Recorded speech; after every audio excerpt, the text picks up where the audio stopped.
full plans for today. At noon today, 85 degrees, a few scattered showers and thunderstorms.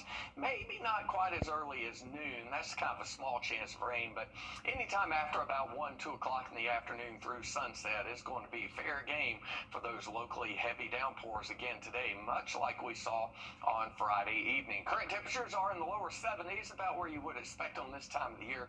Currently 73 degrees in Barnwell. Around the metro area, lower 70s the safe bet, with our coolest weather there in Evans at 71, 72 in Grovetown, 73 at the Georgia Welcome Center. And some low clouds there, but no rain in Graniteville. A live scan around the First Alert Radar Network shows some early morning ground clutter, but that is about it. Our rain chances today will occur toward the afternoon. This is noon today, maybe a stray shower that soon, but notice by 3 o'clock, coverage a lot more impressive, and then by 8 o'clock, most of the rain is gone, but there could be a hit or miss shower all the way up through sunset tonight. And temperatures, well, the average high is 93, will be warmer than average Sunday and Monday. You're really headed into the week ahead. Thanks, Chris. We are following a shooting out of Edgefield County where 3 people were injured and 2 arrested in a shooting that was live streamed on Facebook yesterday. Your Kennedy Payne has the latest details. The Edgefield County Sheriff's Office says the shooting happened at Walnut Street and Rosa Hill Street, just across from Rosa Hill Baptist Church. Edgefield County Sheriff Jody Rowland says a man and 2 women were injured in the shooting and says Jordan Wright is facing attempted murder charges. Sheriff Jody Rowland says Jordan Wright and one of the 2 injured females had gone after Lasavion Johnson. Johnson was also taken into custody, but deputies say it appears Johnson acted in self-defense and will likely be released. Jack Johnson has lived in the area for over 6 decades. He says this is something he's never experienced before. This is definitely been a quiet neighborhood. I grew up here. This kind of crime like here is like real rare, really, in this neighborhood. I mean, we're not used to, shooting around here, not like that. I mean, like 15 shots in rapid succession like that. Johnson says as new people move into the neighborhood, crime tends to follow. And it does, shatter the sense of safety when something like this happens. So hopefully this is just an isolated incident. I hope it is. One of the 3 injured in the shooting was airlifted to the hospital, but we do not know the extent of their injuries at this time. Again, Jordan Wright was charged with attempted murder and possession of a weapon during a crime. Empty storefronts still tell the story of how Hurricane Helene impacted local companies. This month, another one, Tip Top Taps, announced its closing. As Ethan Hunter reports, some shops are shutting down for good, while others are finding ways to stay.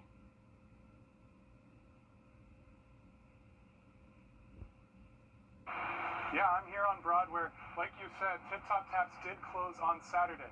But it's actually just 1 block over on the 10th Street block that 3 different businesses have popped up over the last month, and that's leaving their neighbors excited for the future. The New Moon Cafe has served espressos and sandwiches for 30 years.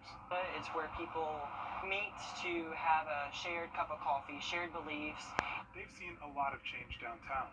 The latest, their next door neighbor closing its doors.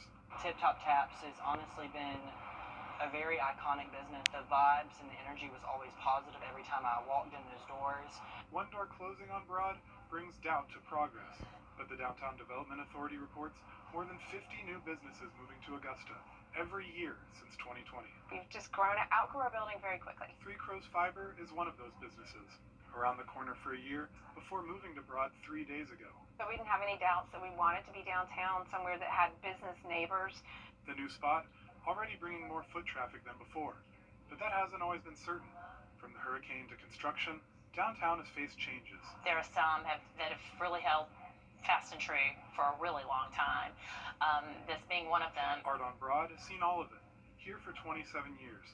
Although most of their neighbors have changed, they've seen progress.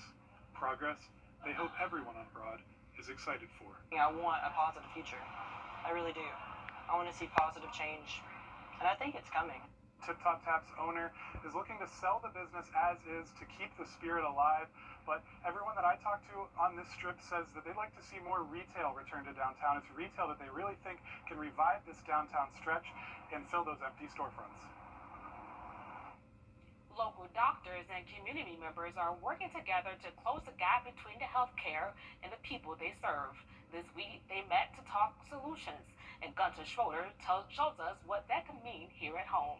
In the neighborhoods of South Augusta, an industrial past is always present, but providing the correct health care hasn't always been. I spent a lot of time with my great-grandmother who, at about 8 or 9, I would say, I realized that she went to a lot of doctor's appointments. I wanted to know, is everybody struggling with this? Or are there only certain communities struggling with this? Despite being a fifth-generation Augustan, Samantha Jones is still exploring new ways to inform people about health.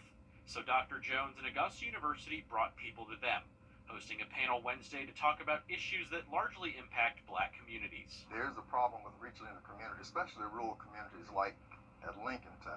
I'm not surprised, but it is interesting to know how much work we still need to do to communicate in the community. Dr. Jones researched why breast cancer deaths are 40% more common for Black women than other ethnicities. We're talking with community members. This is their first time learning that.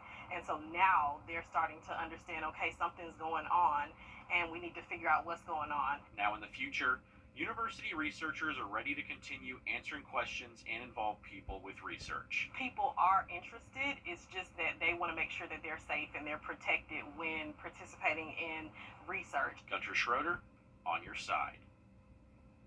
A new state law will help many students across. Check this out. The James Webb Telescope has found evidence of a new planet. NASA found that this potential planet is only 4 light years away from the Earth and is the closest system to our sun. Scientists found the new planet is a gas giant.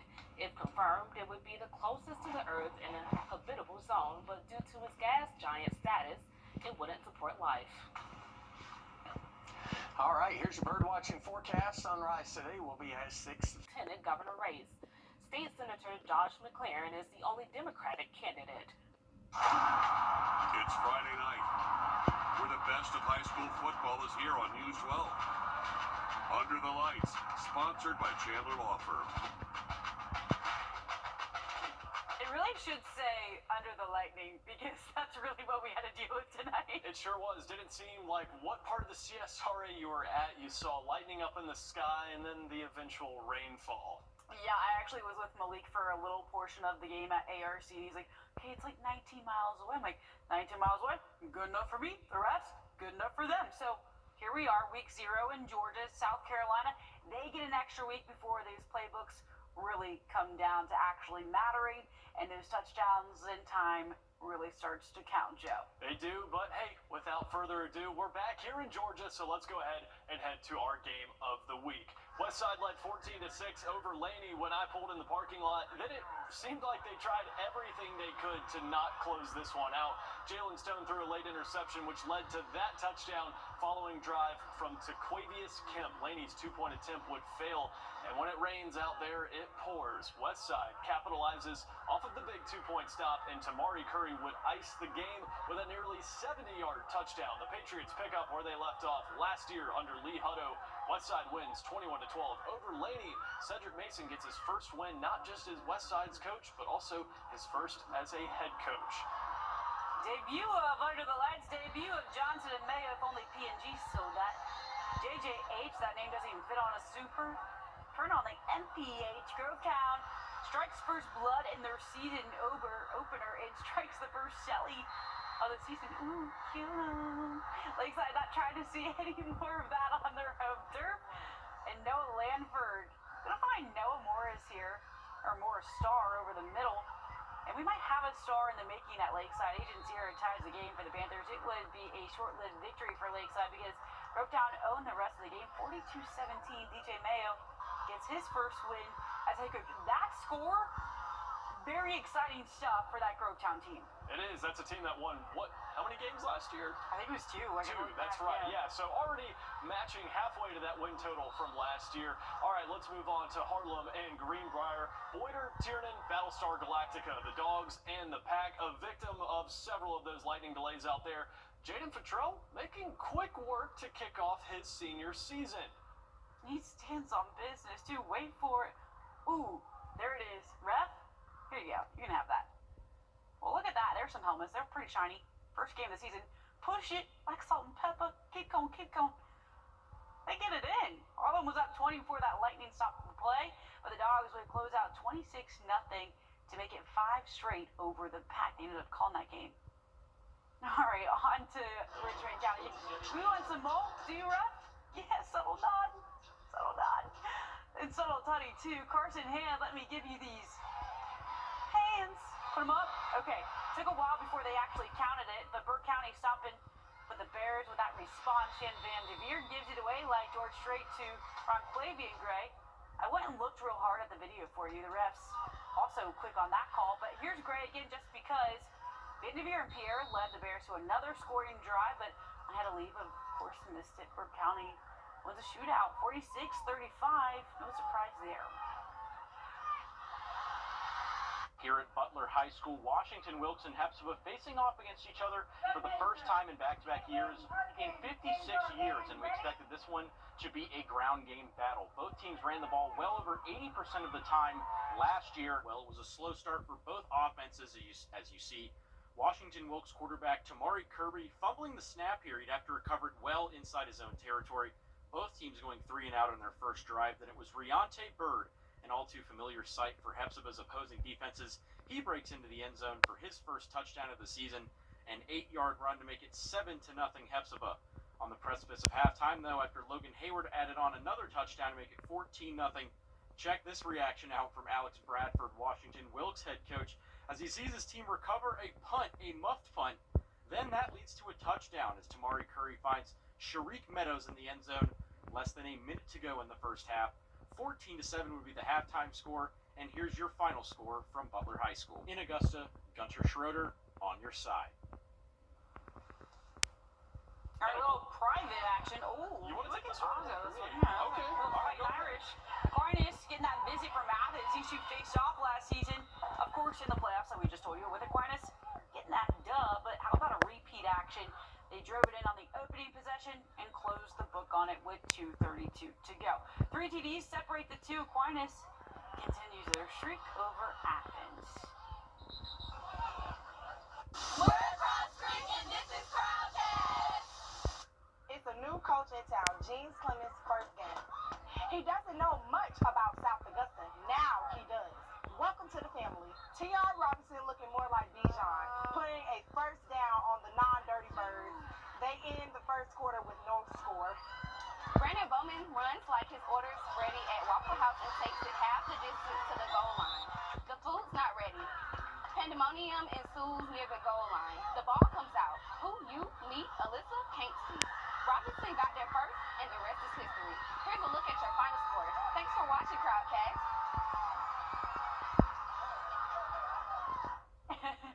That was pretty exciting stuff. That was Cross Creek's cheerleaders. I was like, you know what? I don't want to talk the whole time. Neither do you. So I was like, I thought it was pretty creative. I liked it. Yeah, well, Crowdcast. Maybe we'll just bring that back every Friday night. Maybe we just have them anchor. At this point, why not? Let's see what's going.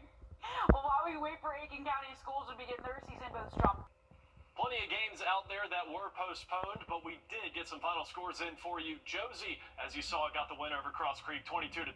Burke County won that shootout 46-35. Well, actually, it was Cross Creek. I put that in there wrong. So everybody just, look at that backwards, okay? That Cross Creek score is actually 22-12. Cross Creek won. So go Razorbacks. But Skirvin County putting the hurting on Jefferson County. That's pretty exciting. Some games, like you said, postponed. Hancock Central, Glen Hills, one of those. Washington County, Jefferson Davis. Hey, overtime thriller for the first time of the night. Jefferson Davis getting the win 21-20 over Washington County. Keep it moving. All right, Swainsboro, 1-point win over Dublin, so they escaped there. All right, Glasscock County falls to Jenkins County, so those are where they kind of meet in the middle there. Wilcox over ECI and Athens Christian over Augusta Prep, so they get a slow start. Brentwood, though, coming up with the hurting, and so does EBA, 30-6 there. So exciting stuff for Edmund Burke as they try to make their way back to Statesboro. And so Brentwood as well. So pretty exciting stuff for those guys to kind of get down there, put some ground pound in, and make a name and identity for themselves this 2025 season.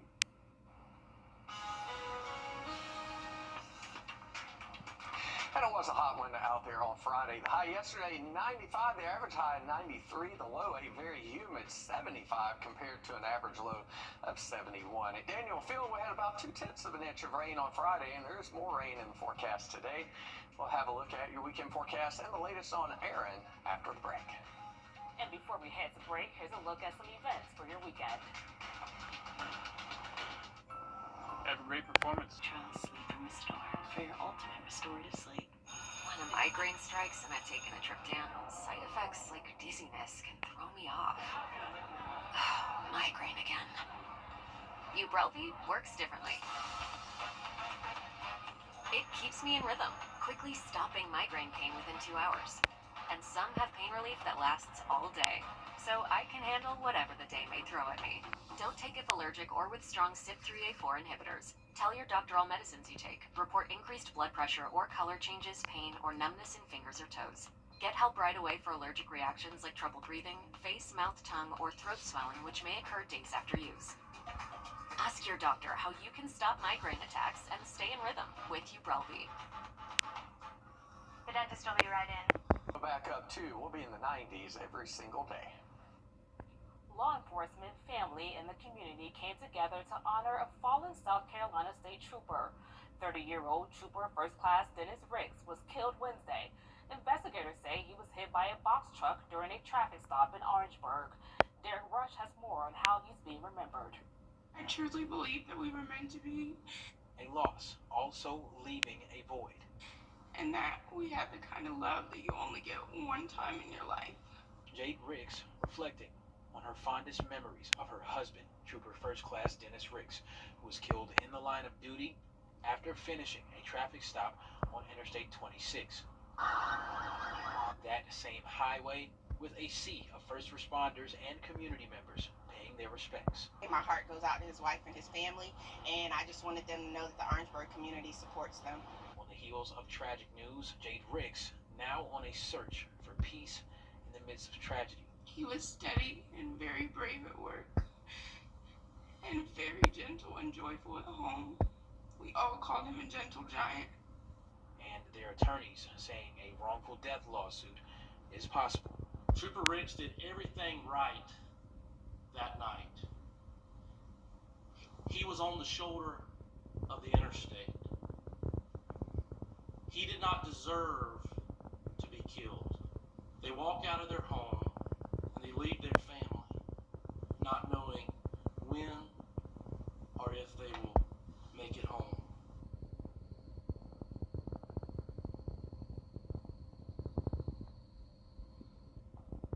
As part of her remarks, Rick's wife is saying, quote, "As we honor Dennis, I just ask everyone to please slow down and move over for emergency vehicles. My husband would still be here if everyone could do that." Some Georgia Power customers are seeing some shocking bills. The company blames the heat, calling July the hottest since 2016. But one woman says her bill topped $1,200, $300 added on for an outstanding balance. Now she and other customers are expressing their frustrations. We don't mind paying our bills. We're using electricity, that's fine, and we're using utilities, that's fine. But to go to the extreme and charge someone that amount of money for 1 month is insane and absurd. Georgia Power says when temperatures rise, to check your air filters and use the My Power usage online to track your energy usage. It can also estimate how much you'll be paying each month. The South Carolina Democratic Party is now calling on its own. Hurricane Aaron is a mighty strong storm, now Category 4 with winds of 130 miles per hour. Still looks like this one will stay out to sea. We'll take another check on your weekend forecast after the break. AMP. All right, welcome back. Time now 6:57. Bird watching forecast looking like a good one to start the day. We'll have dry weather this morning. That'll give way to scattered to widespread thunderstorms in the afternoon. Highs today in the lower 90s, but when it does rain, that'll cool us down into the mid-80s by perhaps mid-afternoon. Beautiful morning at the lake. There's a live look from the top of the dam this morning, looking off toward the east, watching that sun come up. It's going to be a nice day, but there's a 60% chance of thunderstorms. The water temperature right now at 83 degrees. First Alert Radar Network, if you're up early this morning with travel plans, is rain-free all across the southeast, but these thunderstorms are going to be coming back as we head toward the afternoon. A 60% chance today, then mainly dry tomorrow and really through the middle of the week. It will be a hot week ahead with highs near average in the low to mid 90s.